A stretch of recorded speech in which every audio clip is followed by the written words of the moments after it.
Well, good evening, everybody. Welcome to the Apex E-Series Showdown, brought to you by Apex Sim Racing Custom Gear. Glad to have everybody here tonight.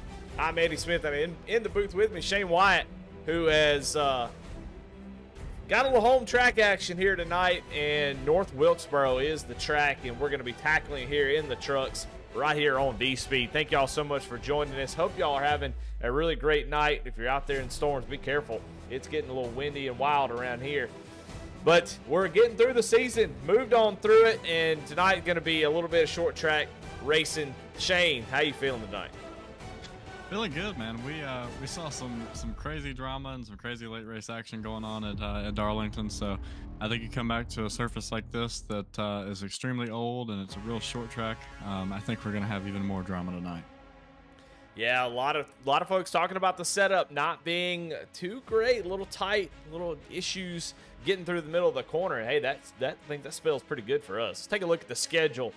North Wilkesboro, we're getting down close to the end here. Just a few more races until we get down to the playoffs. See there in that lime green. That's where the playoffs start. So just about 7 races left in the regular season, and then we're going playoff racing. So if you're not in the right position in the points, you better get there quick. With this smaller fields, though, I mean, you look at the point standings. Jonathan Cofield has been nutso this season. 5 wins, that's about a 4-race point lead over second place Daniel Cunningham. Tracy Parsons there in third.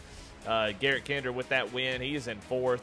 You got Michael Kostick with a win. A couple folks with wins, but yeah, I mean, the field sizes have really changed the outlook, and so as these races get down towards the end, I think this is going to look a whole lot different by the time we get down there. But we talked a little bit about it. Shane, one of your home tracks, one of your 7 home tracks there in North Carolina. Talk to me about North Wilkesboro. What we got going on? Yeah, obviously it's located in North Wilkesboro, North Carolina, the home of stock car racing. It was first opened back in 1947. It's been revamped recently. The last race on the surface was 1996. Capacity is 24,800, and the length is 0.625 miles. It's been repaved in real life, but here on iRacing we're still with the old surface, so it's definitely going to be a cheese grater on the tires tonight. Well, walk me through it. I mean, what are these guys going to be dealing with? What's the character of the track? What does this track bring to the table that other short tracks, maybe Richmond, like Iowa, what's different about this track? Yeah, it's real short first of all, but also it kind of reminds me of a smaller version of New Hampshire. It's real flat. It's not quite as banked. These guys are, like you said, are going to be dealing with very tight trucks tonight. You really have to roll the center a lot more than you do with some of these other tracks. So it's going to be interesting to see how the different braking points work out. I have a feeling we're going to see some guys, some bump and runs tonight as well. So definitely going to be interesting. A old classic track, and it's always fun to come back here. I mean, you might as well. You get out on a track like this, you might as well trade some paint. You don't get too many opportunities to do that. And, here at iRacing, you make contact. A lot of times you just go around. So maybe we get to see these guys beat and bang just a little bit as qualifying is underway. And we've got most everybody has put down a lap time. But we look here at Lucas Lyons. We'll see what a lap looks like from his point of view. And you can see having to put a lot of wheel into it, Shane. Yeah, Lucas was really quick during practice, so we'll see how this lap time shakes out. But you can see when he gets on the brakes, it does step out a little bit, and then it just gets really tight. So having to definitely put a lot of wheel input into it, which in turn is going to absolutely destroy his tires over a long run. But see, it jumps to P5 on the board right now. Yeah, I actually heard him shifting right there. So he's shifting down in third, trying to find that speed, and it does look like it's tough to get the truck woed down. You can see in 3 and 4 there, you kind of run up against that curbing, and then 1 and 2, you almost kind of enter in high and have to work your way down towards the end of it. So he jumps up to 5th place, going to have a good starting spot. So we've got Charles Stevens out on the track. He's already put down both lap times, but he's out there just getting a little bit of practice. So like to show off cars on the track when we got it, but it looks like Garrett Kinder, unless something changes with Ray Rogers, who usually starts from the back, we're going to have a Garrett Kinder pole here tonight. Yeah, we saw it during the end car. These guys, this track is extremely bumpy. I mean, these guys were jumping around all over the place. So definitely going to have to be careful of, when guys are down on the inside and try not to push up into the guy on the outside. Well, about 3 minutes left in this thing, and so we got to do a little bit of filling here. But yeah, I mean, the repave is pretty exciting, and I wonder if that'll be good for iRacing. It's really hard to tell because you usually will get both tracks, and there's been quite a few repaves on iRacing, but I'd be curious if we get that sometime soon, maybe a more modern version, because this version was sort of rebuilt based on the 1987 version. But it's really hard to tell because North Wilkesboro is kind of try to keep that feel even in the up to date version. They still have the board where they manually change the positions as they run. They got a couple guys up there. You see them right there.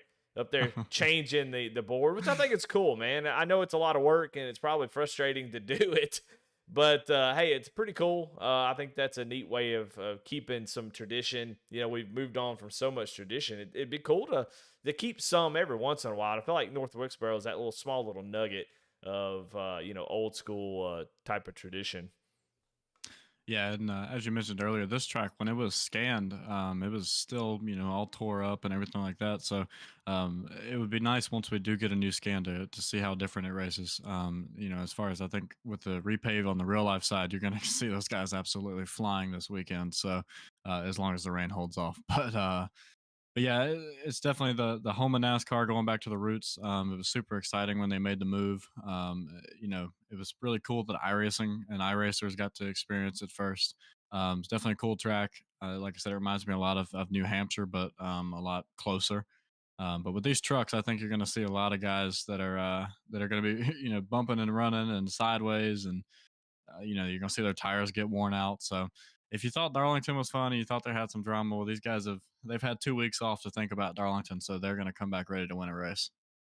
Yeah, I wonder if we'll see anybody try, some different lines. The bumps are really pretty egregious here if you catch them just right. And the trucks they seem to be, like when I was watching in practice, seemed like the trucks are almost bouncing off the pavement and kind of bottoming out, which will definitely add to that tight feeling as the truck will just dig into the pavement. But yeah, if we do get a rescan, I'd be interested to see if that opens up any lanes or if it removes the bumps. I'm curious to see once they get to the track this weekend to see how it's all changed. If it's a lot smoother, is there ways to run in different lines in the track? But here tonight, it's going to be a fight to try to get the run off the corner. I think that's the big thing here. We saw Lucas having to put a lot of wheel into it to get the thing to rotate through the center. I think you're going to need to back the corner up, let it roll a good bit, then gas it up, get the run off the corner. I think that'll be a big key tonight. I think if you drive it too deep into the corner, it's going to burn that right front up, and you're going to be sailing the front end towards the end of a run. But 15 cars here tonight, and it looks like we're getting ready to jump into the grid. And let's go ahead and we'll jump into it. What do you say, Shane? Let's do it. All right. We got to give out the Chuck Pegleg Pole Award. And that's going to go to Garrett Kinder. Front rows got wins, 5 wins for Cofield. He's sitting in second. Garrett Kinder with that 1. And very close lap times. We'll see if they can get that elusive win from somebody else. I don't even know what I'm saying. This Low Cash Motorsports starting grid is we move through this. I'm trying to talk while I'm clicking on stuff. Alan Smith with a great qualifying effort. Going to start in 3rd position with Matt Rogers in 4th. In 5th, going to be Lucas Lyons with Daniel Cunningham in 6th. In 7th, Charles Stevens Jr., Josh Lukovitz in 8th. 9th is Brandon Wallace with Kyle Roberts, rounding out your top 10. Got Chuck Phelps in 11th, and we got Alan Nash over there in 12th place. Anthony Edrington rolls off P13, and Jesse Whittington runs off P14. And then we got Ray Rogers. He just wants to flex on everybody like he does every week. He's going to start from the back and try to make his way up to the podium like he did at Darlington. And that rounds out your grid as we're getting ready to get this thing rolling. I cannot wait. Well, one thing I love about Apex is I love the family type feel of this particular league. And yeah, it's fun to always jump out on the track. It's not so serious. Everybody just here for fun, getting in Discord, laughing and cutting up, having a good time, and that's what it's all about here. And 15 trucks, I think, is the perfect amount for this type of racing. And we got another pace lap. We'll get this thing going. We'll take a look at the race analysis. 150 laps here tonight. Pit road speed 30 miles an hour. 5 tire sets, 2 green, white checkers. And I put fuel run, and I just put LOL. Because I can't imagine we're going to have a fuel run. So the thought of having any kind of fuel run, probably not going to happen here. But we'll see. Who knows? I've been wrong before. Getting ready to go green. Garrett Kenner going to lead us down to the green flag. And we'll get 150 laps at the 1987 version of North Wilkesboro. Green flag is out. Yeah, they're going soaring down into turn 1 here. As you can see, everybody's trying to kind of gauge everybody's braking zones here. You got to run easy for the first few laps just to kind of feel out the guy in front of you, but it doesn't look like they're going too easy. They are 3 wide currently. Lord of mercy, 3 wide back here for second place. The 48 of Lucas Lyons just doors the 3 there and just roots him up out of the way. You know, that, oh, and he's going to spin somebody. Oh, my Huge goodness. wreck down. Caution comes out. My goodness, the 48. I mean, wow. That was wild. I mean, that happened. That was crazy. Let's go back and see what happened there. Jesus. See, there was 3 wide down to the bottom, comes off the corner with that tight condition, runs into the 3, and then he's going to just drive into this corner. Oh, and he gets loose, corrects it right up into Matt Rogers. Alan Smith going to be involved again. Josh Lokovitz involved, and Chuck Feltz going to spin out there. So, not a great start for Lucas Lyons here in the Apex Series. Yeah, and I know he probably doesn't want to hear it right now, but if you're going to get damaged, this is one of the tracks that you'd want it to happen. It's not very long. You know, you're not too worried about aero damage at all. So a lot of good trucks caught up in this early, though. So, but with it being a smaller field tonight, you know, they don't have as many trucks to pass to try to get back up there. But, yeah, like you said at the top of the show, you know, there's not a lot of room here, especially with the way that the wall's not really straight. You kind of got to, you know, stay off of it a little bit. So not a lot of room here. They were doing a good job of holding it 3 wide, but, you know, as everybody says, it was good until it wasn't. Yeah, it's the truck just seems like it's a little bit too tight to be going 3 wide on the bottom, as you're just not able to clear up off the corner as we saw there. And then the same thing there in the interior corner when he was under Matt Rogers. I think he shifted down to 3rd and got it a little bit loose, trying to make up some spots early. You know, maybe a little bit too aggressive. I mean, passing is going to be hard, but don't want to be aggressive too early, Shane. And I don't know about you. I actually do know about you, but I'm setting you up. You know, do you put things in when people run into you, just run over you, especially on lap 1 and 2? Do you put that in your memory bank? Do you hold on to that until the next time you see them? Oh, absolutely. Race car drivers have the longest memory of anyone. So he might not get them in this race, might not get them in the next, but you'll get them eventually. So they are, you know, everybody involved in that's not going to forget about it anytime soon. So, but yeah, it looks like we're coming to the 1 to go this time. Yeah, you know, if in a 150 lap race, you want to make enemies on lap 150. I think you don't want to be making them here on lap 2. So Lucas got a lot of work to do now. So it went from bad to worse for him. He's back in 13th. Got a quick truck, looks like. But shifting is something we didn't really talk about. But there's a lot of guys who are trying to deal with that bogged down issue by shifting down to 3rd. And the trucks don't really love to do that. You got to be careful with that. So we'll see if that plays a factor moving forward. Pace car is off. Garrett Kenner going to lead us down to the green flag here on this restart. And no restart zone here at Wilkesboro, so he gets to go whenever the heck he wants to. He's going to take an early lead. Yeah, it's kind of like restarting the race here. Everybody's, you know, gonna be hopefully a little easier here and try to figure out everybody's braking zones. We see one truck up in the wall back there, but this wall, it reaches out and grabs you just because it's not straight. So definitely be interesting to see how these guys act with that. But as you can see, we got one spinning hard contact down to the inside wall. Charles Stevens down to the inside wall, and he goes around and brings out the caution. And I think that was just a case of, he's got smoke coming out of the back of that 84 machine. But I think that's just a case of him getting on it a little bit too early, and she comes around. Let's see.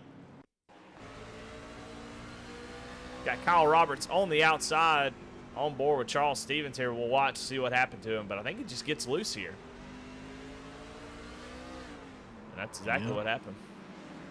Yeah, I think unfortunately that's going to be a night ender. We saw the smoke coming out of the rear, and normally that means your engine's gone. So he was running pretty well. He was like, what, 6th or 7th there, but unfortunately, I think with all that smoke coming out of the rear, that might be the end of his night. Well, he does have a faster pair here in the series, so they Okay. will be able to go down and get that. So not out of it just yet, but hey, you hate to on lap 9 use that faster pair. So um, if the you can't make that mistake more than once, that's for sure. But luckily he was able to make it back around, because it is bad when you can't make it all the way around. You have to tow and you lose multiple laps. So he'll be able to get that. I mean, the first engine they could drop it in quick. I just don't think the second one takes a little bit of time. Yeah, and something I've noticed was, Ray's been coming down every caution. It looks like he's just taking fuel. So I don't know if maybe they are possibly tight on fuel or something, and he's trying to, just get as much in there as he can. But part of that might also be, the more fuel that you have in the back typically, I don't know if it's true or not, but everybody says it, that the more fuel you have in the rear, the looser the truck can be. And, they were complaining about being tight. So maybe that's the mindset, but I have noticed he's been coming down and grabbing fuel just about every chance he can. Ray's crafty now. He flies under the radar, but even in the Sunoco series, he starts in the back, and I say, Ray, why don't you start up front, man? You could win races. And he's like, well, I like starting in the back and riding up the front. Like, okay, and he seems to, it's his $13. He can do whatever the heck he wants to, I guess. That's what he does. But obviously, some sort of strategy call. So he's doing it for a reason. Unless he just wants to stay in the back, I don't know.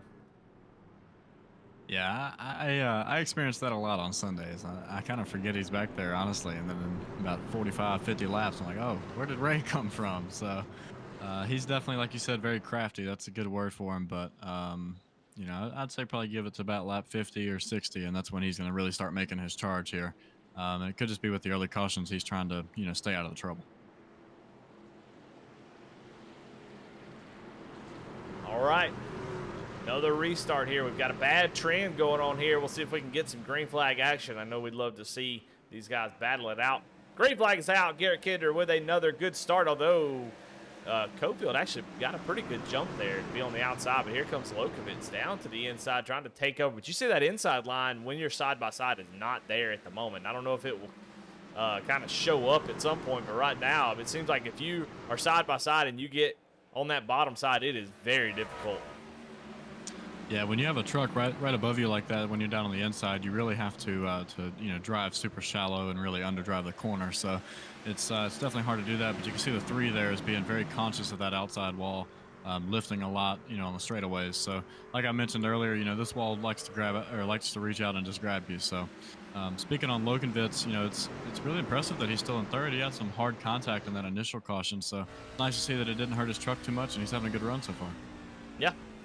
Yeah, and we saw the issue with, I think somebody has gone around. I think Ray Rogers has gone around. He's sitting in the grass. No caution, though, on the track, though, is multiple drivers involved. Anthony Edgerton, one of those drivers. So Ray Rogers staying in the back, starting in the back. This is the danger, as we'll take a look real quick, not to waste any time, as we're still under green, so it looks like it happened right in front of him. See the 77 of Tony right in front of him. Ooh, couldn't really see it because the cameraman sucks. But it's like Tony comes down off the wall just a little bit as Ray, what we've been talking about, just dealing with that. You're dealing with the fact coming off the corners, the truck is just not turning. Because we saw Charles Stevens have that same issue. That's why he spun out trying to keep it off of Kyle Roberts. And so these drivers really having a tough time coming off the corner here and making passes on the bottom. But Cofield, 5-time winner of this season, he is going to try to make it work. If anybody can do it, it's him. We'll see how he gets it done, and maybe we'll have a better idea of how to make a pass here. Yeah, Cofield's really good. I've raced with him for quite a while. He's really good at setting up passes. As you can see, he's kind of entering a little bit higher. That way he can get a better run off. And so his hope is that he can be able to, set the pass up early and then get a good run down the backstretch here. But as far as with Rogers and Edgerton, that was significant contact. As you see, Edgerton's 4 laps down now. So definitely have to watch out for Ray and see how his truck handles for the rest of the night. Yeah, it looks like maybe Tony did a little toe, and I think sometimes these guys kind of jump the gun on towing. I don't think he had to do that, but could have gone down, maybe got a faster pair, gone a lap down. Now he's going to go multiple laps down waiting on that tow. And Ray Rogers is in trouble here. He's got to get going. He's not too big of trouble if he goes a lap down, as long as he's the only one. We do have a stage break at lap 40. So he'll get caught back up, so he's not out of this thing. But, you know, if he goes a lap down and somebody else does, he'll have to take the wave around, so that would be pretty bad. But watching this lead battle, the 58 is really trying to find a way around the 13, but it looks like it's going to be one of those nights, man, where it's hard to pass.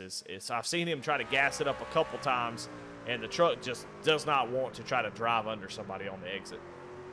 Yeah, this is one of those tracks where it's really tough to pass without making contact, and especially early as we are in the race, you really don't want to run into him. You know, maybe coming towards the stage end, you might give him a little bit of a bump, but you know, with how big of a points lead that Cofield has overall, I think he's going to wait and hold that in his back pocket until we get towards the end of the race. So you don't want to make too many enemies like we spoke about earlier this early on, but you see that opening there on the backstretch wall. You got to be real careful of that, because if you drift off into that, it is going to destroy your truck. Yeah, I mean, in a situation, I mean, what do you really do other than crank the brake bias, you know, down to about 48%, and to get the truck to turn into the corner and just kind of, when you hit the brakes, it kind of wants to pull the back end around, which help the truck turn. But you can see right in the middle, man, they're having to come to almost, it feels like they're coming to a damn near complete stop, trying to get the truck to rotate here, and way more wheel than these guys would like to put in. About 70 miles an hour in the middle of the corner, and you can just see that it's hard to get a run and really make any moves here when you're going so slow in the middle. Track position, I tell you what, it's going to be huge here, and I think we're going to see maybe some strategy calls after this first little run to see if they can't maybe gain some of that track position, because it looks like these two are really stout, but passing going to be incredibly difficult. We'll go back here and check out Jesse Whittington. Got a nice little paint scheme here tonight, trying to work around the 3. He's got that number all chromed out tonight, but yeah, I think it's the same thing we saw with Cofield. He's just, you know, looking anywhere. As we see, he's getting real close to the back of the number 3 there. But like I said earlier, you know, you're gonna have to make contact to make a pass here. It's really your only option. I don't know that I would do it this early, but you're definitely gonna have to. Just these corners remind me a lot like Martinsville, right? You know, you're really hard on the brakes, and then you're just ripping the bottom, the curb, whatever you want to call it. You just stay got as a nice close run to it here. as you can. We'll send it down to the inside of him here. Yeah, that was about as good as you could ask for, and Alan Smith gonna give him a wide berth off the corner. And you can see, though, Jesse not able to get the power down on the bottom. He's gonna continue to fight it, but man, this setup is awful. I am just disappointed for these drivers. I would not want to race this. This looks like it's frustrating. We'll see. Alan Smith's gonna drive it deep into the corner, trying to hang on to that outside line, but Jesse, I mean, he's having to put so much pressure on that right front, Shane, trying to stay on the bottom there. It seemed like it's just going to kill your right front trying to make this pass here. It's not easy. Yeah, you can see entering the corner, you know, he's trying to outdrive him here, but as you can see, he's going to clip the curb right there and slide way up. But every time you drive into the corner like that and you slide that right front, it is not happy. It heats up, you know, it's burning it off. So he finally does complete the pass, but, you know, we saw earlier with him clipping that curb. These curbs are no joke here, and you gotta be really careful about that. You clip that curb once, and you're going, feels like you're just driving straight. Yeah, picks the front tires off and just says, hey, you want to go get a hot dog outside the track, and just shoots you up there towards that gap. Lucas Lyon has made his way back up to the 8th position. Probably a little bit more patient this time around. Got his car up to date. He's supposed to have his camera on tonight, and I saw it on there, but it's not in my list, so can't show his cam. But he's right now trying to work on his teammate Daniel Cunningham, who's got a Kellogg's truck. A little throwback to Terry Labonte, that silver Kellogg's. I like that. Yeah, I talked about it at Darlington. I love going there because of the throwback schemes. I love going here too, because even though it's not a throwback weekend, everybody runs them just because of the, you know, how old the track is and all of that. But I see Lucas gets real loose off the corner there. But you know, like I said, it's so tough to pass here, and this setup, like you said, is awful. Yeah. As you see, Whittington makes a pass for 4th there. He's moving on up. Yeah, Whittington good at these short tracks. I mean, Jesse's good just about everywhere. I don't know his road course prowess, but I know that on dirt he's good. He can do short tracks. He can do 1.5 miles. So he's definitely got some speed here tonight, that's for sure, as he continues to march forward. He doesn't quite have the speed of the front 3, and we haven't really talked about Alan Nash, but he is comfortably running in 3rd place and has gained 9 spots from where he started, Shane. So we've been missing out here on Alan Nash. lost opportunity to talk about a good story, but Allen is up here really wearing them out. He's got some really competitive lap times. I think the top 4 now are all under a blanket, running about the same time. So got a pretty big gap here, but it looks like maybe the leaders are going to start dealing with some lap traffic before too long. Yeah, if I could choose to be anywhere, I think I would choose to be where Allen's at right now. You know, you by yourself, you kind of get to test the different lines and not have to worry about losing too much time. So we got 2 laps to go in the stage. So it'd be interesting to see if Cofield tries to make a move on Kinder, but we're getting close here. So I think he's just gonna put that in his back pocket and be happy with second. Yeah, I mean, I think if he could make the pass, he would have. It's just been really difficult. And Garrett Kinder, I know he can drive at a track like this, and you just have to not make mistakes. And so far, Kinder really hasn't made any mistakes, and that's a big deal. Caution does come out for the stage, so Garrett Kinder will take the stage victory. So congratulations to him. He'll get all those stage points. I think the top 10 get stage points. And pretty much, I mean, with the field sizes that we have here, everybody's getting a stage point. It's like that Oprah Winfrey meme. You get a stage point. So yeah, we talked about it earlier, you know, with the track position mattering so much. So I'll be interested to see if we see any strategy calls. I don't know that I would want to take 2 just because of how hard this place is on tires. But it'd be interesting to see if anybody, you know, throws a Hail Mary here and takes 2 just because of how much track position does matter. Well, we're going to find out here as they do come down pit road, and we'll see what they decide to do. It's a slow pit road here tonight, 30 miles an hour. Everybody into the box. I don't see anybody slide through. And if you're Garrett Kinder, you're doing whatever you can to win the battle off pit road. He does have that nice pit stall, and we'll see if he can beat the 58 off of. He does. Ooh, handedly. Cofield actually has a slower stop. Kinder with a 13.8. Cofield 14.7. So. Yeah, that number 1 pit stall is going to be huge for him tonight. As we saw right there, the green cones, that's where the cutoff is for where the timing line is. And that line is like right at the end of his pit box. So it's going to be a huge advantage here tonight. Pretty much as long as he has a somewhat competitive stop, he's going to be all right. He touches the throttle once and he's basically already gone. So it'll be interesting to see what Cofield learned. But we also talked about, you know, how Whittington and Nash were moving up. Well, now they've moved up and they're right behind the leaders. So we were talking about how they were keeping pace. So maybe we'll see a little 4-car battle here early on. I thought they were really competitive, man. And they both had to work up through the field. Both Nash and Whittington, almost 10 spots they both had to drop through. So I'm excited to see how they can jump on this. You see Ray Rogers coming down pit road to get some more fuel. I mean, just putting the gas man to work. The gas man must they must have paid him up front, and he's going to get all he can out of him because he has come down pit road again just for fuel, it looks like. But he is still on the tail end of the lead lap after that contact with Tony Edgerton. Has been able to get caught back up to the field and see if he can work his way through the field like the other 2 have. But yeah, interested to see how this restart goes. I mean, Garrett's going to have control of it, and you know he's surely going to be able to get out enough where he can get the lead handedly. But yeah, I don't know. It looks like it's going to be difficult. It seemed like Cofield was a little bit faster, just didn't have anywhere to go. Yeah, this first portion of the race, these guys knew that the stage caution was coming at 40, so they weren't too worried. But now you're getting to the point where, you know, it's not likely, but if we don't have another caution, you might never see this guy again. So we talk about all the time the aggressiveness on this restarts, but it's go time, really. You know, still early, but if you want to make the pass, it probably needs to be done now just because you might not ever see this guy again. But just come to the green. Stage 1 in the books. Garrett Kinder gets right on the gas. Boy, he shoots right off the corner. And he's got control, but I'll tell you, Cofield got a great jump. We'll see if he can maybe cross him over, but no. Garrett's going to hold on to that top spot, and it's a dogfight back here from about 4th on back as, Alan Smith gets a little bit loose off the corner, and Jesse Whittington trying to take over. Oh, Charles Stevens around again, and caution comes out.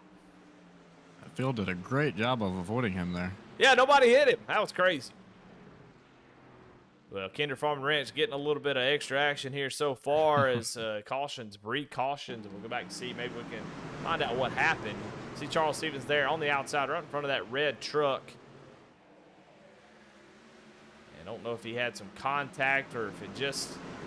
Oh, yeah, he got a little help, it looks like, from the 99 of Brandon Wallace. Yeah, those guys did a great job to avoid him there. Obviously, we talked about it earlier. Charles has already used his fast repair tonight, so a big hit there, that would have been what he has to deal with. But, yeah, it looks to me like Brandon just got into the corner a little bit hot, gave him a little bit of a tap, and with these fresh tires, these trucks are on edge anyway, so just kind of sent him around. But, with no damage, he should be able to rebound pretty well and get back around. But, as we talked about earlier, he's going to have that in the back of his mind. Yeah, and it's frustrating because we've already talked about it. You have to get all you can get on these restarts. So, I'm sure Brandon didn't mean to do it, but it's just trying to get every position you can, get that track position. It's going to be too difficult. If we go green to the end here, we're going to have about 100 laps to go. I'd be curious to see what the fall off is going to be like, because it's likely at these shorter tracks they can run 100 laps on a set of tires, and if the fall off's enough, do you think if we can go 100 laps on fuel, which I'd like to think we can, what do you think? Do you try to stop for tires about midway, or you try to run it all the way out? I think the tire difference is going to be pretty big here. Yeah, the tire difference will be pretty big. My only issue would be with how slow you're going in the corner anyway. And how many you're probably going to go maybe 2.5 laps down if you take a pit stop here. So I don't know. That's why I have a crew chief on Sundays, because I'm not great at this stuff. But it's definitely interesting, just like I said, how slow the corners are. I think I would probably try to run it all the way, just counting on a late race caution as well. And it also depends. Did the truck build loose during practice? Did it build tight? If it built loose, I would definitely stay out, just because you're probably going to see some solo spins later in the run. Well, we're going to find out. With that tight setup, I just wonder if that right front is going to be able to make it, especially if you push it hard, if you try to go 100 laps. And we'll pay attention to the lap times as we get a run here. I would imagine we'll get a nice green flag run at some point. And pay attention to those times. Right now, their best laps are in the 18.8s, but I think I saw that they had already dropped off maybe a couple seconds in 40 laps. And if you drop off 3+ seconds, that pit stop may end up being worth it. But we'll just have to see who decides to do what. Getting ready to go green, Garrett Kinder. Been controlling the restarts really well, but Cofield's been able to have some good jumps. If he can ever stay side by side and get to turn 1 on the outside, he may have something for that 13 machine. We'll see what they do here. Great jump. Yeah, Garrett's had a great jump on pretty much every restart here. See, Cofield's going to send it down to the inside here, but Garrett's been really good at catching these guys off guard. He's been kind of changing up his strategy here, but we talked about it in the last restart. These front two, they're sailing away, but everybody back there behind them is in a dogfight for every single position.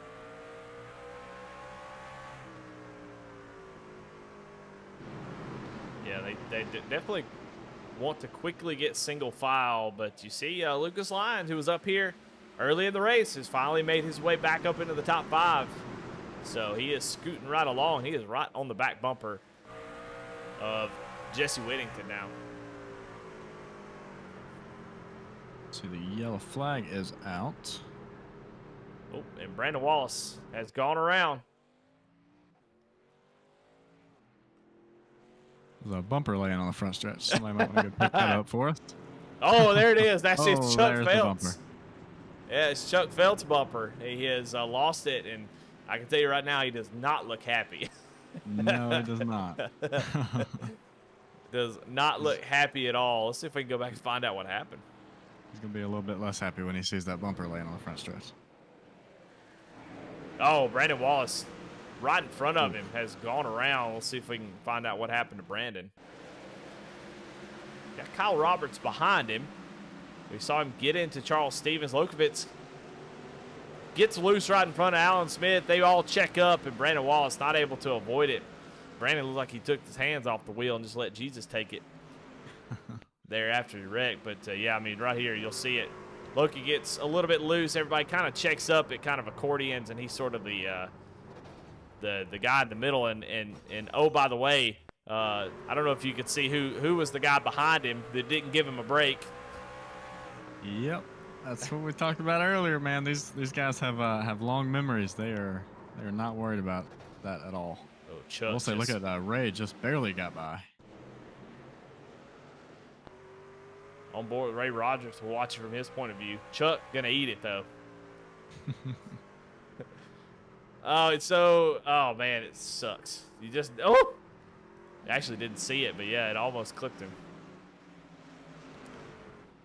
Yeah, you know, when those things happen, it's just like, where do you go, right? He's spinning low, so do you go low? But, I mean, you know, it's so tough here, Yeah. especially because, I mean, you can see right there, Chuck went low, right, and had contact. Well, then Ray went up and almost had contact. So really, I mean, it's like Russian roulette, but NASCAR. So Yeah. it's definitely interesting to see the choices, but. You know, it's really tough here, but I would assume that maybe Chuck's going to come down and grab that fast spare, but we haven't seen it yet. Yeah, I would imagine so. Yeah, it's hard, man. In these vehicles, it's hard. You know, people say use the brakes. Yeah, you'll see that a lot after wrecks. People get frustrated, and honestly, I'm gonna be honest. Sim racers are some of the funniest goobers on the planet. Whenever they get caught up in a wreck or there's some issue on track, I mean, they just turn into like 12 IQ guys, and they say the dumbest stuff. And you know, so there's someone out there that goes, "Oh, Chuck, why don't you just hit the brakes?" But you know, with the way this setup is and brake biases are kind of pushed down a little bit, you can't just slam on the brakes. You're going to lock up the tires. You're going to slide into them anyway. When you lock the tires up, you don't have any steering. So it's not like if you slam on the brakes, you're not going to be able to steer the truck anyway. So you have to let it roll. You have to kind of slow down, kind of pump the brake a little bit to get it to rotate. So, you know, it's not as easy as it looks. A lot of times you hear, just hit the brakes. It's not always that easy. Things come at you fast, especially at these short tracks. Yeah, not only that, but I mean, if you slam on the brakes, you got to hope the guy behind you slams on the brakes, Yeah, brakes exactly. as well. So I think in that situation, I would have done what Chuck did and you know, take my chance of missing him versus getting ran over from behind. Yeah, well, Chuck elects to stay out on track even though he's missing a bumper. He said he's going to hang on to that fast repair. We go back green. Kidder, another good restart, but Cofield actually had a little bit of nose up there, and man, Cofield not able to get down. Alan Nash was looking to the inside, does get a good run off the corner, and now it's going to be Jesse Whittington and Lucas Lyons. Lucas is, you know, I thought he would be a little bit less aggressive, but he is not.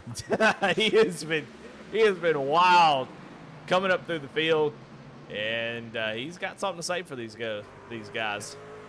Yeah, I'm glad you said it because I was thinking it. But yeah, Lucas is rolling. And I will say, I think Lucas is by far the best in the field at rolling the center. Now, obviously, his tires might not be happy with him in a few laps, but he's been really good at, you know, easing into the corner, but then rolling the center really well.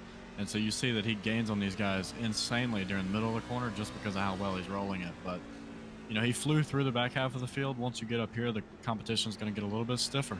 So it'll be interesting to see how he handles being in the top 5 and maybe fighting for a podium spot. I think rolling the center is heavily underrated on iRacing because I think a lot of folks have this idea of driving into the corner with the brake, and as soon as they lift off the brake, right back on the throttle. And you can make a lot of speed if you're not so aggressive like that, just letting the car roll, not upsetting it with the throttle. Yeah, I think letting it roll as he got that brake bias a little bit, maybe it got a little help from behind. I think Jesse Whittington may have gave him a little shove and said, "Hey, let's go to the front if you don't mind." Yeah, we talked about it earlier. Whittington's rolling and he's rolling again, so it'll be interesting to see. But it looks like from the shape of that rear bumper, he's gotten help a couple of times here tonight. Oh man, way up the track. Yeah, he's got that brake bias at like 27%, I think, Lucas Lyons, because he completely four-wheel slid the truck going into the corner. That's exactly why. He's trying to turn the car or the truck with the brake.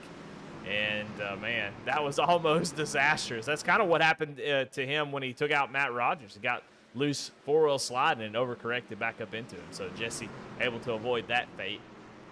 But yeah, now... Four-wheel sliding is like the most helpless feeling ever because, you know, you get into that slide and you can't steer, you can't brake, you can't hit the gas. You're basically just along for the ride until it settles back out. Yeah, like that guy in Tokyo Drift, that redneck guy, DK.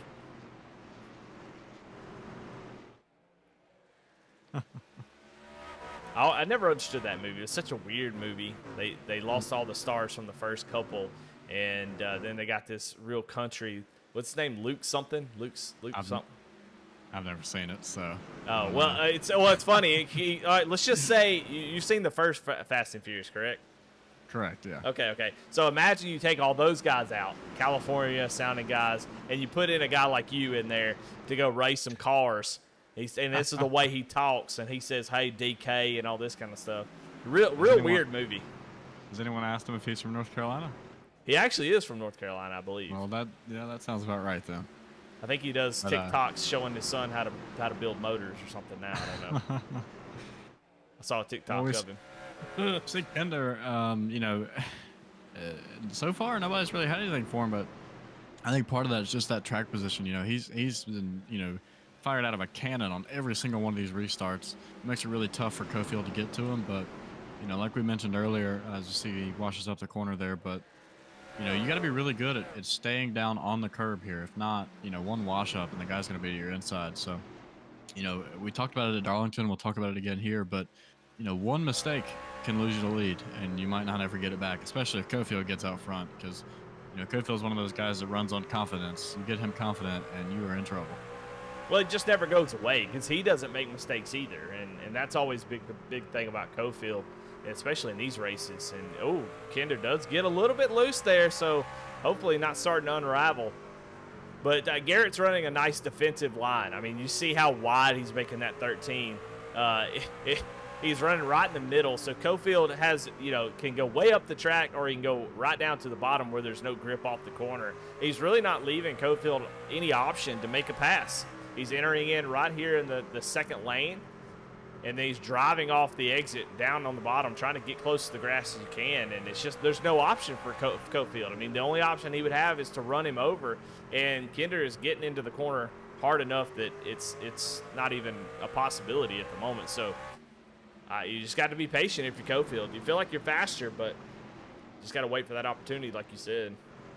Yeah, and a lot of these guys have some sort of reference point, whether it be the wall or the catch fence or whatever it may be. They have something that they reference as to when they hit the brakes. So we saw Kinder get a little out of shape. I have a feeling that's probably just, he looks in his mirror and all he sees is a bumper of the 58. So, you get to mirror driving too much here, and before you know it, you missed your braking point, and now you're sideways. So, but Cofield, you can see every couple of laps he gets a little bit closer. And I don't know, maybe Kinder's looking in the mirror a little more, or what it might be, but I will say that these two have been the class of the field so far, and I feel like as we get further and further into this race, they are not going to be as nice to each other.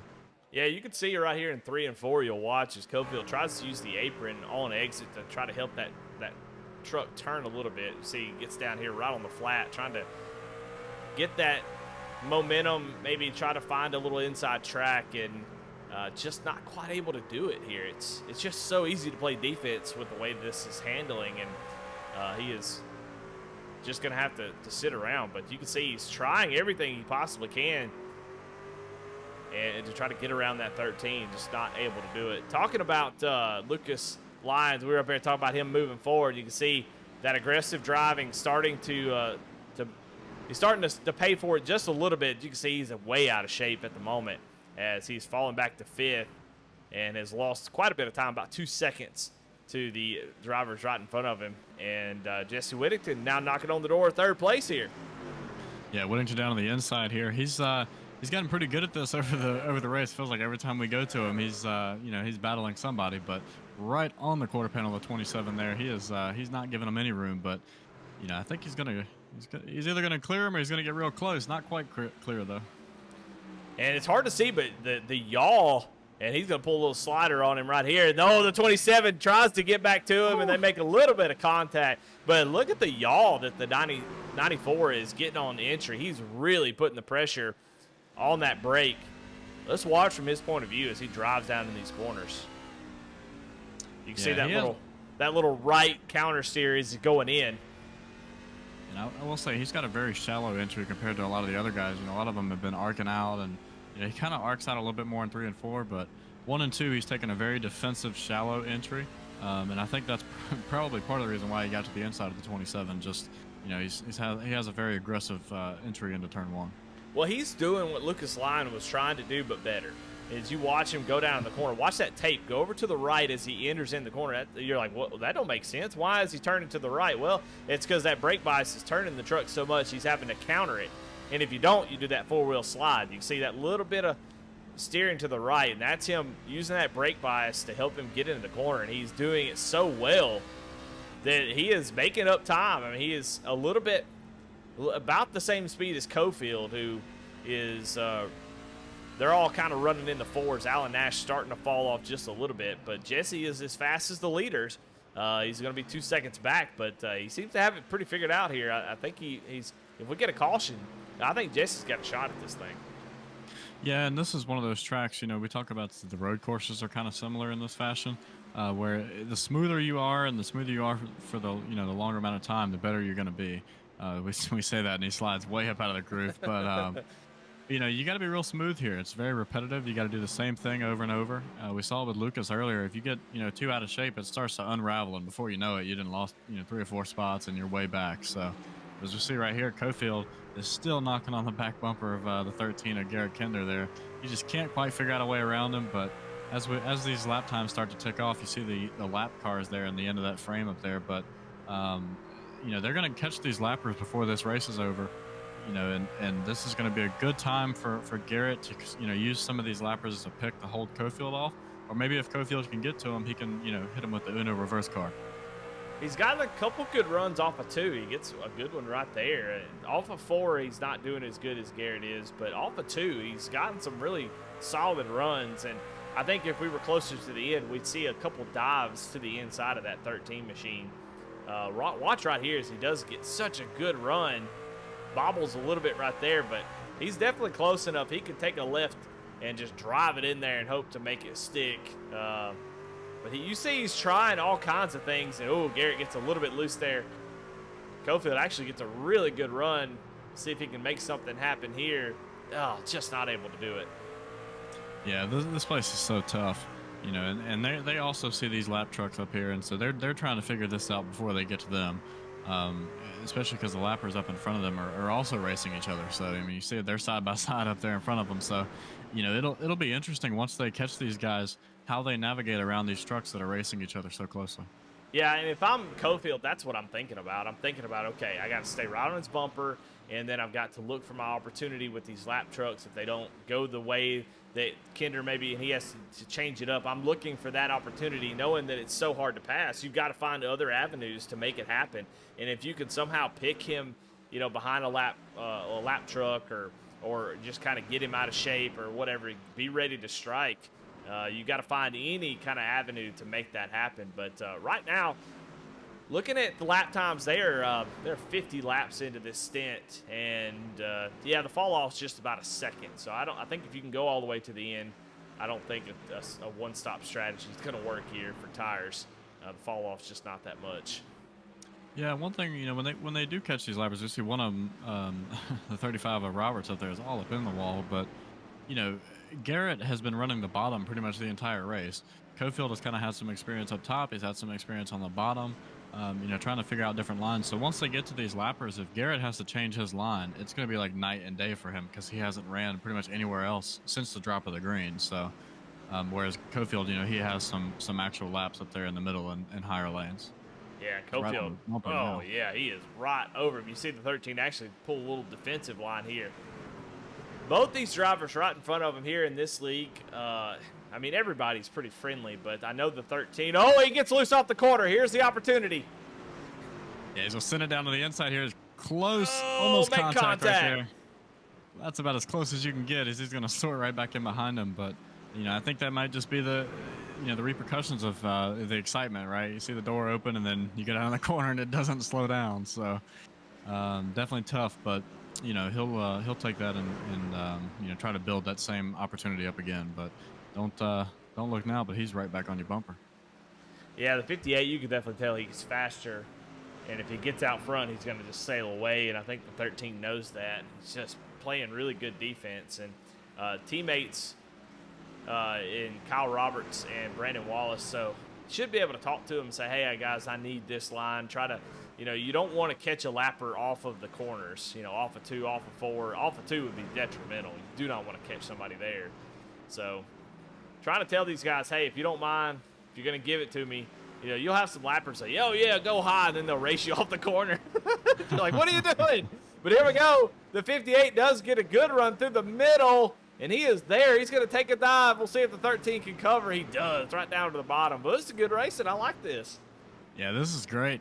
You know, Garrett sees that truck in front of him, and he's like, please don't try to pass me before we get to this guy. But, yeah, you know, they got around Roberts, and, well, guess what? Now you got Rogers waiting on you when you get up there. So, you know, from now to the end of the race, unless we get a caution, it's just gonna be a never-ending cycle of these lap trucks. So Cofield's gonna have to see what works. You can see he's kind of trying to arc the corner a lot more, or diamond the corner rather, and get a good run off the corner. But he's definitely trying to see, you know, what works here and what doesn't to try to build a run to get around him. Yeah, and you see right there, Garrett Kinder caught the lap truck exactly when he didn't want to, right off of the corner. And he's going to be dealing with that over and over again. Now here comes Cofield having to deal with it as well, as Brandon gonna race him off the corner. Man. You know, these lap trucks are fighting to stay on the lead lap. That's they don't right. want to go a lap down, so I don't have any problem with them racing them like that. And, you know, it gives us great entertainment. But the guys in the truck probably aren't too fond of it. But like I said, these guys are trying to stay, you know, on the lead lap so that they can get that wave around, you know, whenever the caution does come out, if it does. But like I said, now you're going to catch the 96. So, and they're going to, seems like it's going to catch him in the exact same spot. Almost contact right there. It was close. Yeah, so far so good for Cofield. The 13 has gotten the worst of it as somebody's coming down pit road. Looks like Tony Edgerton. Here comes Cofield. He had a run and gave it a little bit too much gas, got out of shape, lost a little bit of that speed. And, man, we're talking about just centimeters on the pedal is the difference between him maybe getting the position on the inside. But, you know, Shane, I don't know if he gets that inside track, if he even can make the pass. Yeah, I mean, you know, we talked about it right at the start. As you can see, he gets another great run here, but you know, I still think it's a little too early to really, you know, try to rough him up to get around him. And I have a feeling that's what you're going to have to do. You know, they talked about it back in the day a lot. We have a yellow. Josh Lokenvitz might be involved. Yeah, I think so. I think Lokovitz might have gone off track or gone around. We'll take a look at the Kinder Farm and Ranch rewind. And that just poo-poos all over this race. It was going to be fun to see how these guys deal with 100-lap-old tires, and we're never going to get to see it. No, this is going to, yeah. It just came down pit road, so brand new tires, and you got that brake bias turned all the way down with those really, you know, old tires. You get those new ones out there, and it just, they're not up to temp yet, and you just kind of go around, so. Yep. Well, I will say though, I think this is gonna build up to be one of the most exciting restarts as we've had. So, you know, we're gonna go green with about 40, you know, 38, 40 laps to go. And these guys that are in third, fourth, and fifth, they've already seen these guys run away from them. They're not gonna give them a chance to do that again. Yeah, Garrett Kinder and Cofield came into their stall nose to tail. We see a little bit of strategy calling. Oh, Lucas Lyons with the two-tire call. We didn't know if we'd see it. And we did. Yeah, we talked about it earlier. You know, these guys are going to have to make some strategy calls. Did he speed? Oh, no. He speed. Oh, no. Maybe it wasn't two tires. Maybe it was just a little bit of a heavy foot there. He did take two tires. He was in pit in his stall for 8 seconds, and then I think he just pushed it a little bit too hard, and they got him. Yeah, so. North Carolina Highway Patrol, they'll do that to you. Man. So, but yeah, I mean, you know, Lucas, I would imagine Lucas comes down pit road and goes in and go ahead and get 4 tires here. I would imagine you wouldn't want to stay out at the back with an EOL. So I would like to come down and get those 4 tires at this point. Yeah, absolutely. But you know, look at Chuck's still out there driving a modified around. Yeah. Chuck he's not wanting to use that fast repair at all. Take a look on board with Chuck.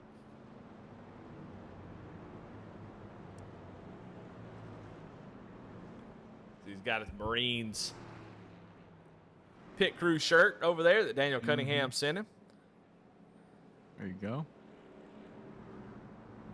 Looking good. Doing a good job, even though he doesn't have a front bumper. Still running a pretty respectable 9th. So, you know, I find it interesting with this restart because, like I said, you know, Whittington, Nash, and look at Rogers. We talked about it at the beginning, right? He started dead last.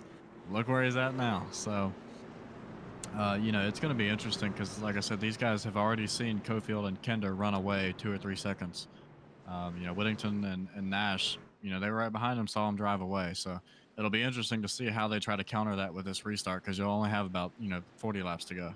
Yeah, I think this is a great caution for Garrett Kender, as I think he was starting to really struggle, and the 58 was getting a lot of opportunities. So Garrett Kender's going to have sort of a reset here, kind of go back into defensive mode. He's got 40 laps to get it done. He's going to get a good start here. And we'll see if Whittington and Alan Nash and those guys can get in here and make something happen, make it a little difficult for Cofield.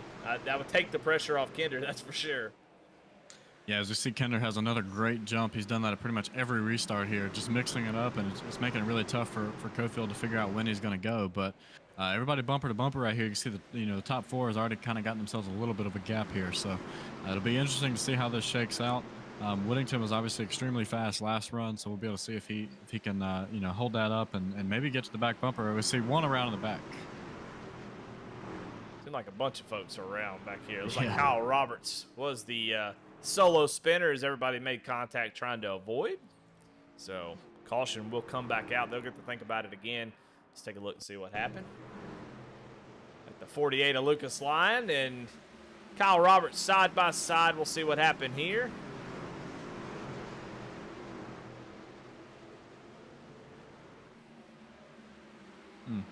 Huh. Yeah. Looks like the 48 might have clipped that curb on the inside there. It's hard to tell from that angle, but this should give us a better look here. Yeah, I can't tell if Kyle Roberts tried to cut the exit. It was close. Yeah. I'll take an onboard shot here from Lucas and give us a little bit better idea.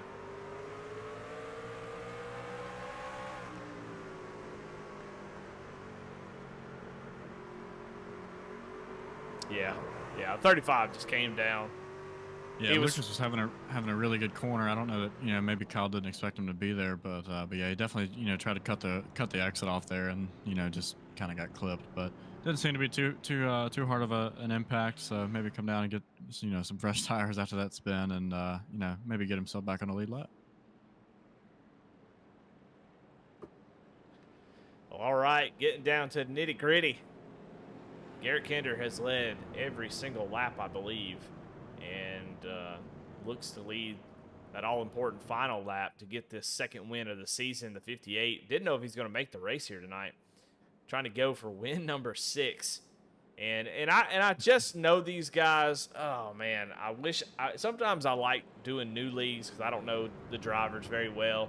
But I've been around these guys enough that I know if the 58 has to use the bumper at the end, I know he's going to do it. I mean, there's just no ifs, ands, or buts about it. He's been riding behind him. He's been patient. He's been taking his time.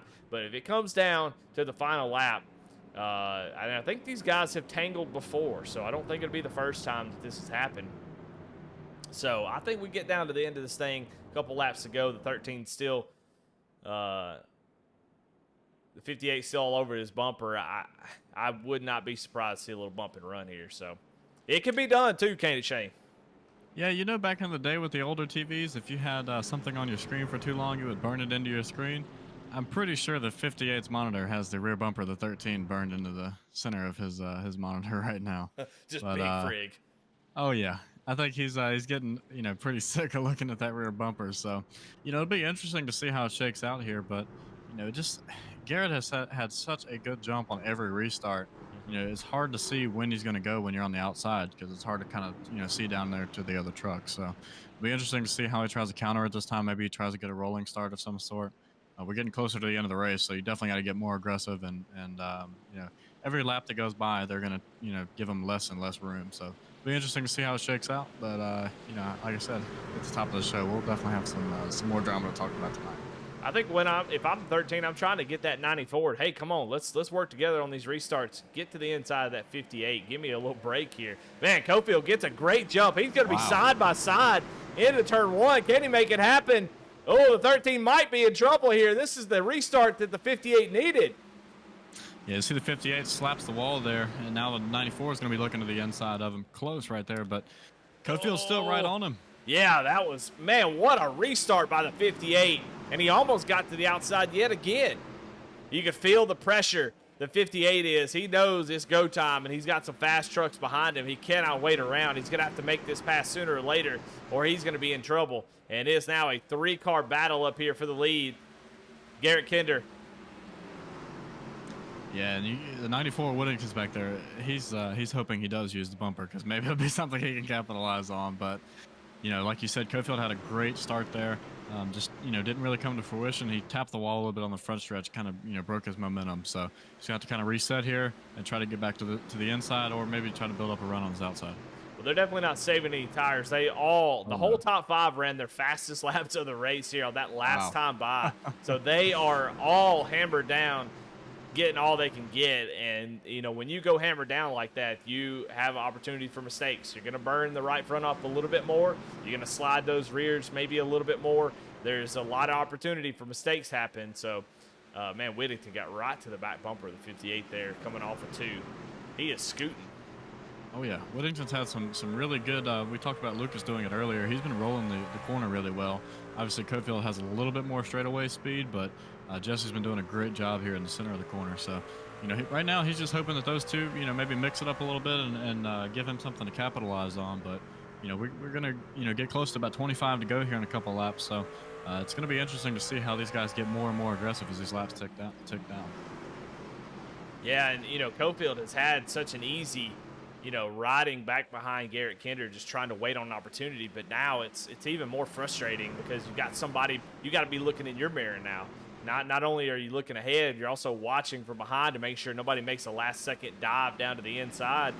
You're trying to make your moves all at the same time. It's a stressful situation here, and I think that kind of adds that urgency. Here we go. Maybe look down to the inside. The 13's going to try to block.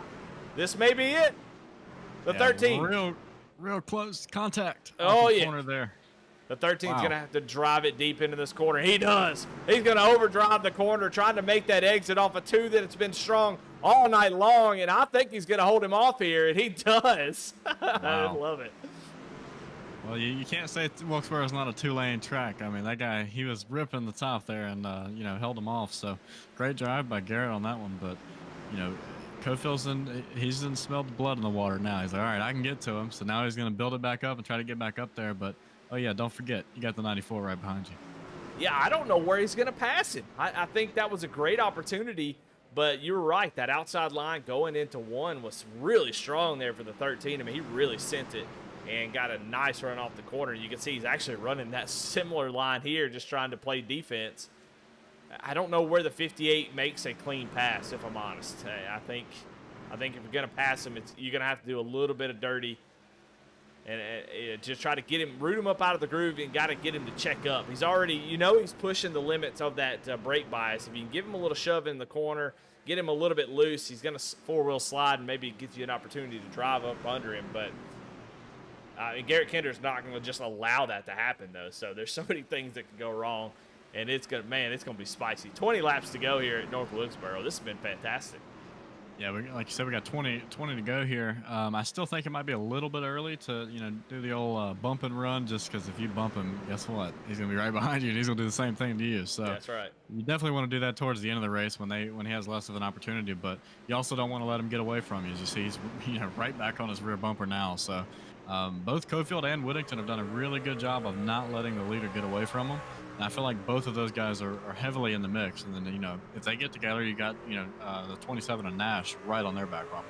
Yeah, I don't know if this is a master class in patience by the 58 or defense by the 13. Maybe a little column A, a little column B. I mean, this has been an incredible battle all race long, and this is, man, it feels like the unstoppable, what is it, the unstoppable force, immovable object. It seems like what's going on here, as man, I'm telling you, Garrett has done an amazing job. Seemingly the 58 has been faster all night long, just can't get to him. Gonna look down to the inside though, get a little bit on his left rear quarter, but the run off the top side a little bit too strong. And now Whittington looking to be on the attack, tried to get up to the outside, could not get that to work. Going to lose a little bit of ground. Cofield's got another opportunity here. A little break from the 94, but the 94 really drives through the center like you were talking about, gets right back to his back bumper.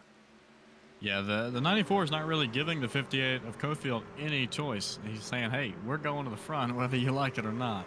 The 58 of Cofield gets right to the back bumper of Kinder, and then he looks in his rear view, and Whittington's right on him. So, they're not giving anybody an inch here, and they're using every inch of racetrack that there is. You see, the Kinder is right up on the outside wall. Man, they're driving so deep in the corner. Ray Rogers back there pushing Alan Nash. Ray Rogers was the fastest truck on the track last time by. So he's got some speed in that truck. He just can't get around that 27. Man, it is getting wild here. 3-car battle for the lead. Can you wish for anything else? It's always good when the best battle on the track's up front. Absolutely. And, Whittington, you can see how the learning curve throughout the races went. He started pretty deep in the field. He got to mid-pack, and then he lost some spots. But now he's back up here, and he's taking what he's learned. But the 58 keeps looking to the inside, and, I almost wonder if maybe he's going to try to figure out a way to get to his outside. You see he's looking down to the inside once again. Yeah, I just wonder if he's trying to feel it out, figure out a good time, because, if you're desperate for a win. Now, the 58 not desperate for a win, but if you were, you might try to find a good opportunity to kind of give that left rear a little boop and get him out of shape to try to get a run down the straightaway. Man, he gets a good run there off of the bottom through the middle to the exit, but just can't get the power down to get the run, to beat the run off the top side. And, man, Whittington quickly all over him. Somebody needs to step out and do something, but it just seems like it's so dang hard to pass as we get around. Coming around here to 10 laps to go, who is going to get it done? The 58 is... Man, he's down to the inside. Let's see if he can make it happen. 13's going to drive it deep. So Garrett had a little bit of a, he got a little loose off the corner exit there, but Cofield's holding tight right here. He's doing well. Yeah, but you see him jump right back in line because he knows if he's not careful, Whittington will get up to the outside while he fights on the bottom. As the 13 might have parked it there a little bit off of 4 as the 58 gets to his back bumper. And I think, a parking in the corner is a license to kill. I think that when you start parking it in the middle of the corner, and what I mean, if you don't know what I mean, viewers, you kind of slow down more than you normally would to make the guy behind you have to check up, and you kill his run off the exit of the corner. But once you start parking it like that, that's a license to, all right, time to give you the shots. And so, oh yeah. Man, what a battle. 8 laps to go. We got a lap truck right in front. I hope they're getting on the mic telling him to get out of the way, and he does. You don't want to mess up this lead battle. As now it's 5 trucks as Alan Nash and Ray Rogers has sort of joined this battle. They're waiting in the wings for something to happen here. Yeah, I would not want to be in Cofield's spot right now just because I know that is the most frustrating thing that can happen, right? You know that you feel like you're faster, you're right on his bumper, and there's just nothing you can do. As you see, he looks down to the inside yet again. It doesn't seem to matter what he does, right? It's just Kinder gets such a good run off of that high line. It's like nothing he can do, but you can see he's holding pretty well here. You almost wonder, maybe do you slide up a little bit in the corner to mess his run up, or what do you do here? But you can see that the 13 of Kinder is not giving the 58 of Cofield any room as they are door-to-door crossing the line. Yeah, it seems like he can run the outside in 1 and 2 a lot better than in 3 and 4. So if Cofield can hang on to it right here, and he is going to. That middle of 3 and 4 has been good to him on the bottom. Kinder going to send it in again, trying to make it happen. But you can see not able to really hold on to it. Here comes Jesse Whittington down to the inside, trying to make a move as well. But Kinder still fighting on the outside. But I think the 58's got it, and he does. Yeah, 58 is clear. I mean, what a move right there. You can see contact between the 94 and the 13. That's going to be your battle now. Kinder does not want to go from first to third in a matter of a couple laps. Yep. And Cofield says, y'all go ahead and battle for second. I sure appreciate it. I'm going to drive off into the sunset. Whoa. As Whittington cooks them going into the corner. See, the 27 is going to be all over the 94 right now. Almost contact. Ooh, that was close. Whittington lit those rear tires up, and he was spinning them down the straightaway. And now he's got Alan Nash all over the back bumper. We got 3 laps to go. Cofield starting to pull away now. Yeah, and that battle, that short battle between Whittington and Kinder is exactly what the 58 of Cofield wanted to see. He got around him, and then boom, somebody was already on Kinder trying to battle him. But you can see that Whittington is absolutely cooking the corners here to try to get back to the 13. So, Whittington wants to get the second place finish. Third is not good enough for him right now.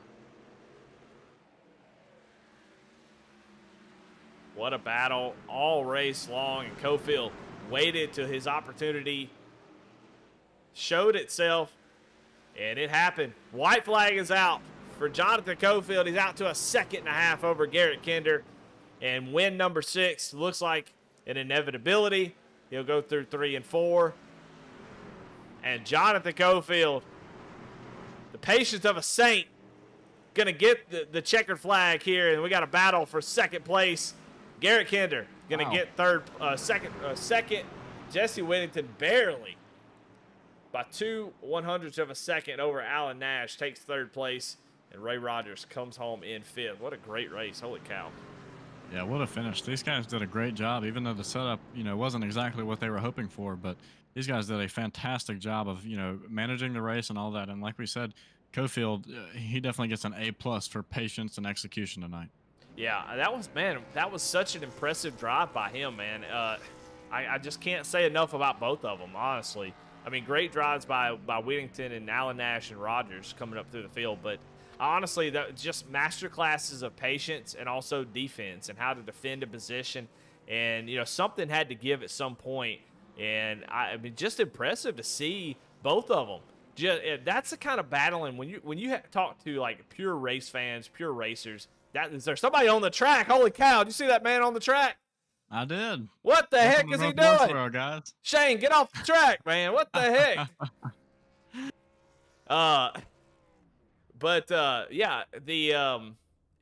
That's the kind of racing you love to see, where it's like a pitcher and a batter, in baseball. You got that battle going on, and that's what this race was. It was just a battle between those two guys.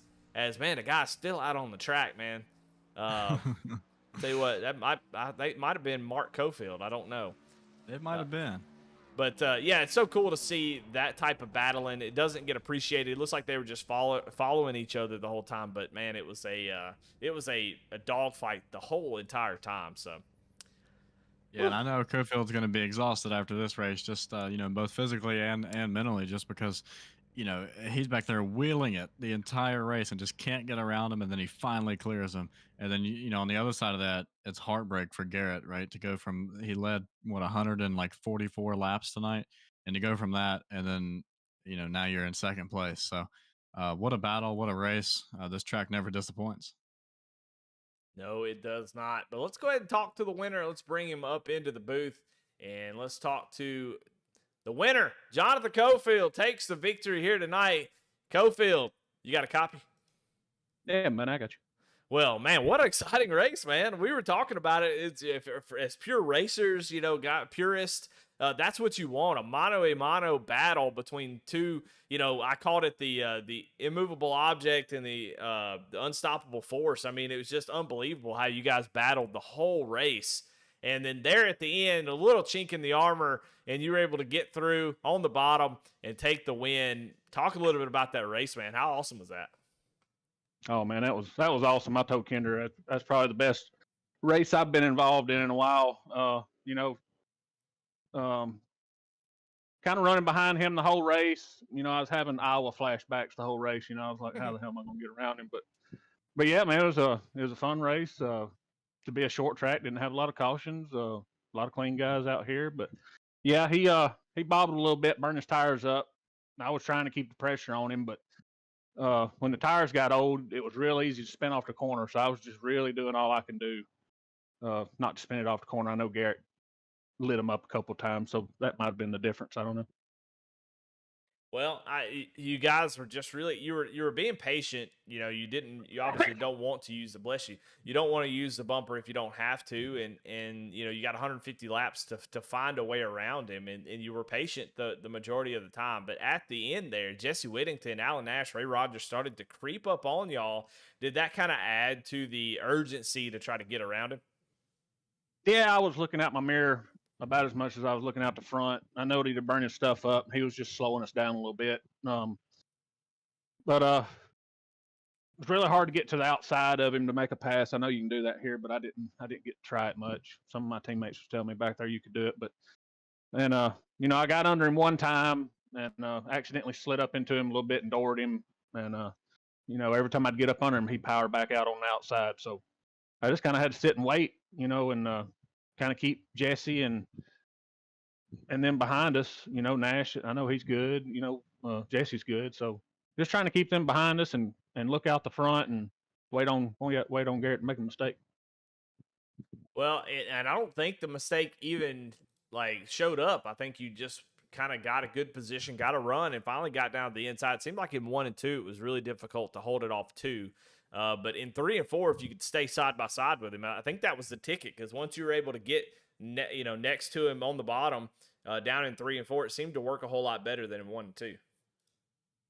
Yeah, definitely. And the high side in 1 and 2, I didn't see how he was beating me because every time I tried to go up there or I'd come off the corner a little high, the truck would get loose. But it all come down to him getting off the corners and roasting the tires a little bit, and me being able to keep the grip up. I know once he burned his tires up there, the high side was pretty slick for him.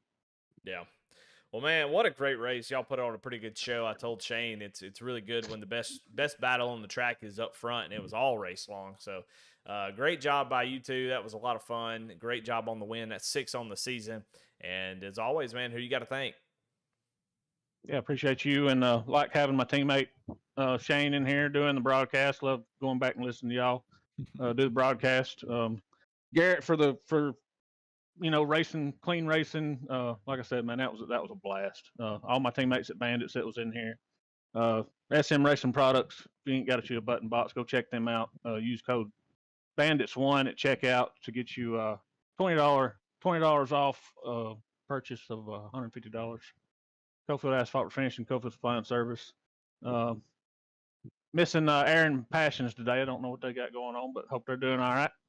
And that's about it. All right. Well, there you have it. Your winner here tonight in North Wilkesboro, Jonathan Cofield, and bless you, as he is. He's sick of following the 13 around, and we'll get Garrett Kennedy, second place finisher, into the booth, and I think Shane's caught up with him. Garrett, it's Shane and Eddie up in the booth. You got a copy? Yeah, I got you loud and clear, guys. All right. Well, obviously, it was a great battle up front. You were dominant for most of the night. Had some great restarts there. You and Cofield and Whittington were, really battling it out. Hit for hit there at the end. But super clean racing by you guys. So just kind of walk us through from the beginning of the race to the end. How the truck handle. We heard some complaints from the setup about the setup early on. So just how did the truck handle, and what really led to Cofield getting around you there at the end? Man, the setup overall, I didn't mind it so much. That's just how Wilkesboro drives. It's flattens out really early on turn exit, so you really have to exit straight off or you're flying into the wall.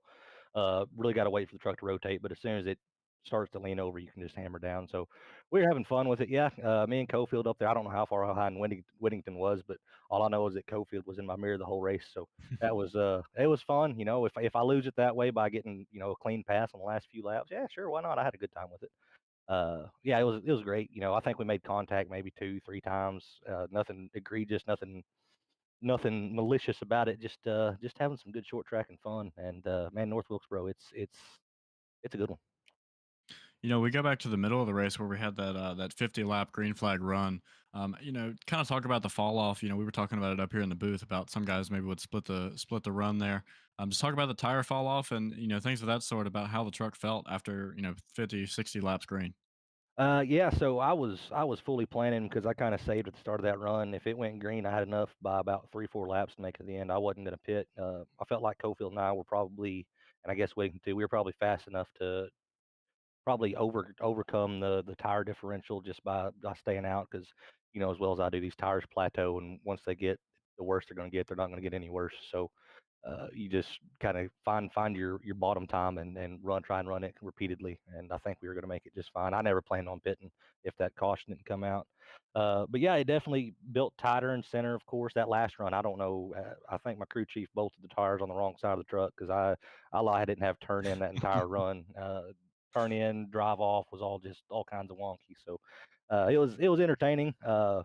Yeah, it's done a lot of short track racing with the guys over at Thunderstruck, and a lot of time spent on this track. And I think it showed tonight, just out there having a good time. You look at your run tonight maybe as a momentum starter, and then you guys go about an hour and a half south to Charlotte next week. How do you take the momentum from a week like this onto a track like Charlotte that's completely different as far as size? You don't, man. It's momentum. It does exist, but we've had some pretty decent speed all season. Finishing normally top 10s, top 5s here and there.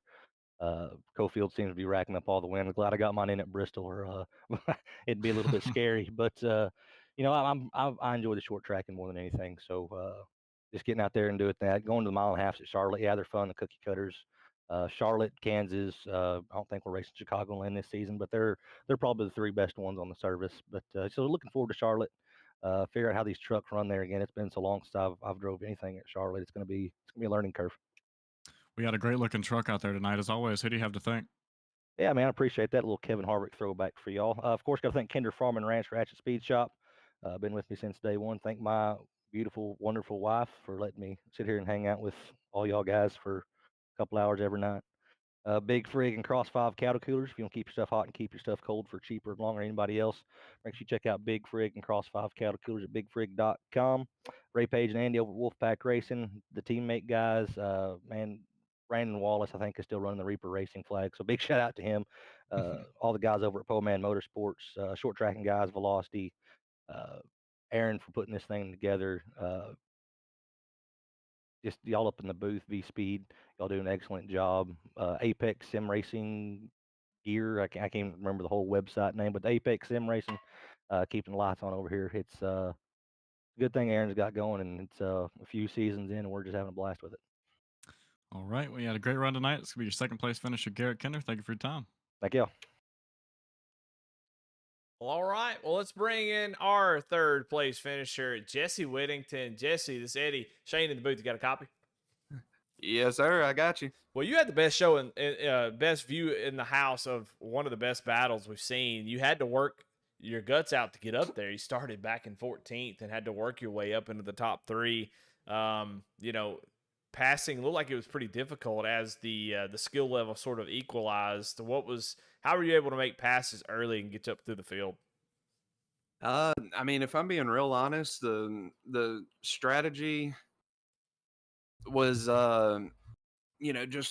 just trying to take care of my tires, take care of my truck, not hit the wall every corner exit, stuff like that. And everything was kind of just flowing for me. And I was able to kind of just slowly work my way up through the field in that long green run at the end of the first stage. And I mean, something I felt like I could do better than most people on track was rotate the center all the way at the bottom. So that's what I was just using to my advantage is, get position, change my line to get position, and then I would drop down and be able to rotate the bottom and get past them mid corner. So it all worked out. I was hoping for a little bit better at the finish, but hey, that's 2 straight podiums, so I'll take it. Yeah, I mean, it was an awesome battle. Once you got caught up to them, and you had that caution and we had the run to the finish, what was your plan? I mean, it's going to be dang near impossible to pass whenever you're trying to pass those two guys. You kind of seemed like you kind of hung out back in third place, just waiting around. What was your plan? What were you trying to do? And to try to at least pass one of them, maybe try to get the win. I mean, if I'm being real honest, the big thing that I was focused on, like that long run, I fell back to I think 5th or 6th, something like that, and made it back up to 3rd, and I was just saving my tires, and I was hoping it would go green from there because I chased them down by over 1.5 seconds before the caution came out. So, but after that caution, I was like, all right, I just got to, go for it and try to stay on their bumper because, say if Cofield tries to make a move on him and he makes a mistake, slips up, I could slip right on by. And that's kind of what I was hoping for. And I even told Cofield this. I looked at his back bumper at one point and I was like, I could just shove him. And I thought about just hitting them into Kinder and getting both of them out of line. And I was like, no, both of these guys are way too quick. They're going to catch right back up to my bumper and I'll get twice the payback. So it was just kind of hoping that one of them would slip up, which Kinder almost did, but I couldn't get position because he had such good corner exit speed, and where I was good was entry into the center. So it was kind of a little bit of a mismatch on getting position on him. Well, maybe a little bit wondering what could have been, a little bit better qualifying and starting up towards the front. I think you had plenty of speed for those guys, and just there at the end, just needed maybe another restart or them to, like you said, make a little contact, and you would have been right up there. You definitely had the speed. That 94 was looking pretty slick here tonight. So, man, congratulations, third place finish. It's really fast. Just came up just a little bit short on the win, but still a fun race overall. And it seemed like while it was tough to drive, it was a lot of fun. So congratulations on that third place finish. And as always, man, who you got to thank?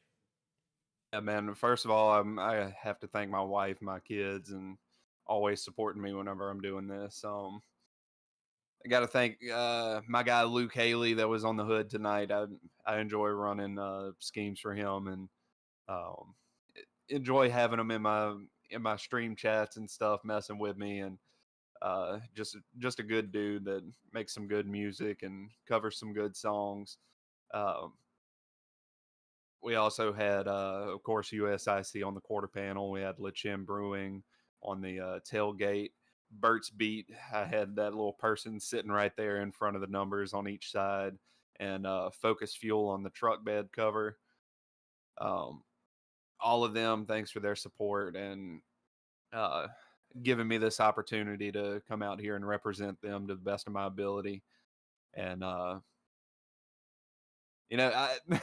Twitch chat is saying that I need to thank them, so I got to thank them for trying to keep my head in it, even whenever I started having steam coming out of my ears tonight. So, but yeah, I love this track. I wish I could have started a little bit better to have some better track position throughout the race, but it was kind of fun working up through the field. So, and thank you guys as always. I can't wait to go back and watch.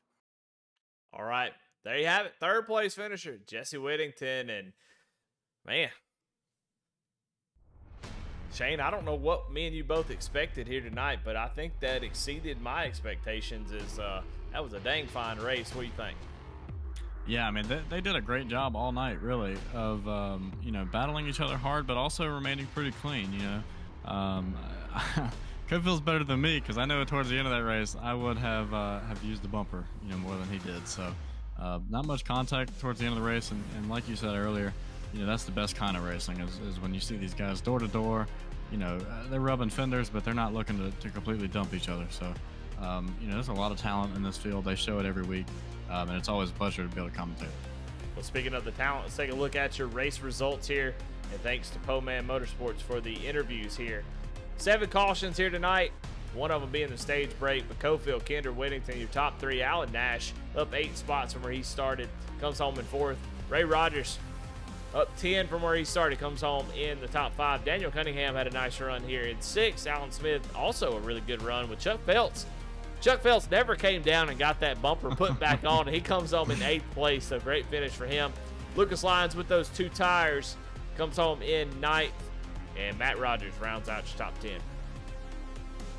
Yeah, Charles Stevens. He had a rough night. Had some contact early on and was never really able to get back up front. Comes home in 11th.